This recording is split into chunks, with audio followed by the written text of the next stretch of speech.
I learned how to cook breakfast with a black eye. My children asked no questions, they'd learned not to. It was our normal.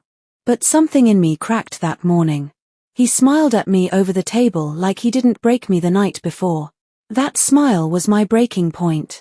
I knew I had to leave. I had $5 to my name, hidden in a cereal box. My husband, Tolu, controlled everything. Money. Food. My voice. I stared at the bus schedule I stole from the library. I circled one route. One way out. One chance. I told the kids to pack their school bags with clothes and snacks. I made it a game, but inside, I was terrified. We slipped out at midnight, holding hands, walking barefoot for blocks to the bus stop. Silence was heavy. The bus driver looked at me, then the kids. He didn't ask questions. He just nodded and let us on. We got off in a town I'd only heard about in a radio ad. I saw a church with a sign, Women's Safe Haven. Call here. They gave us a basement room with cots. It smelled like old blankets and hope.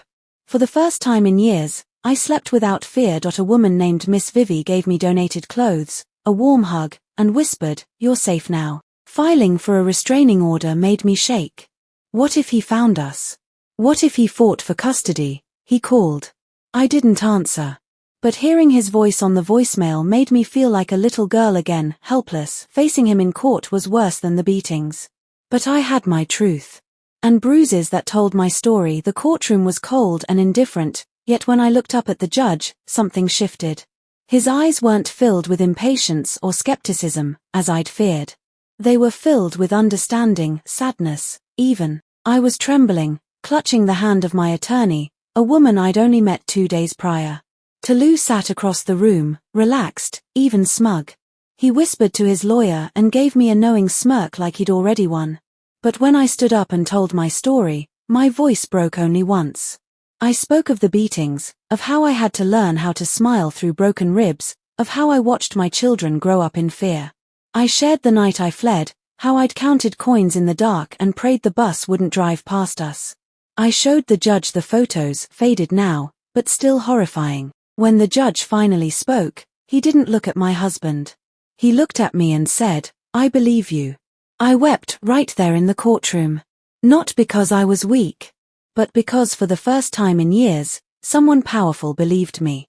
That day wasn't just a legal win, it was the beginning of the world finally seeing me. My eldest son whispered, "You're the bravest person I know." I cried that night. Not from fear, for once, from pride. I attended trauma recovery classes. Each session peeled back a layer of pain. I started to breathe again. I enrolled in night classes.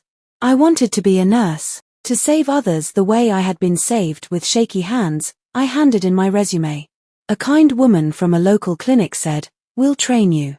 We moved out of the shelter into a tiny one-bedroom flat.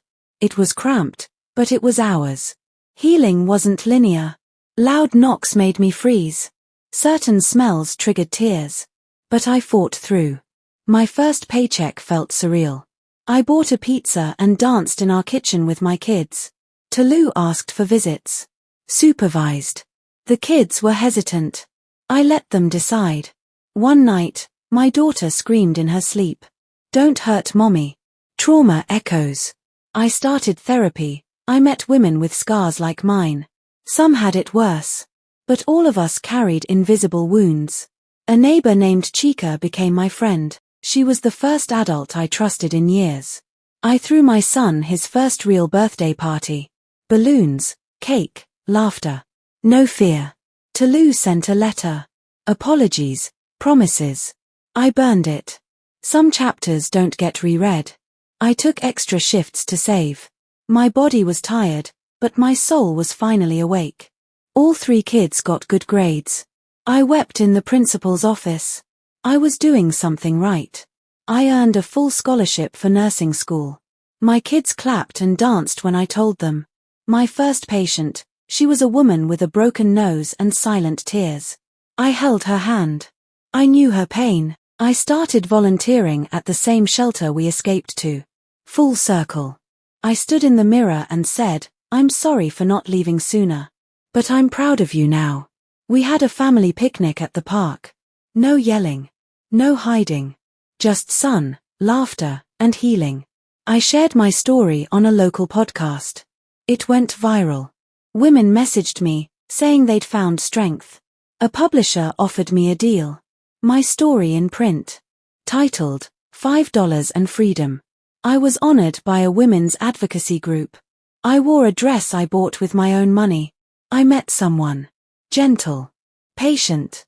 Respectful. I wasn't sure about love, but I was open to joy. Tolu was arrested, he hurt someone else. This time, she reported him early. He went to jail. Closure, at last. From $5 and bruises to peace and power, I made it. My kids are safe. And I am finally free.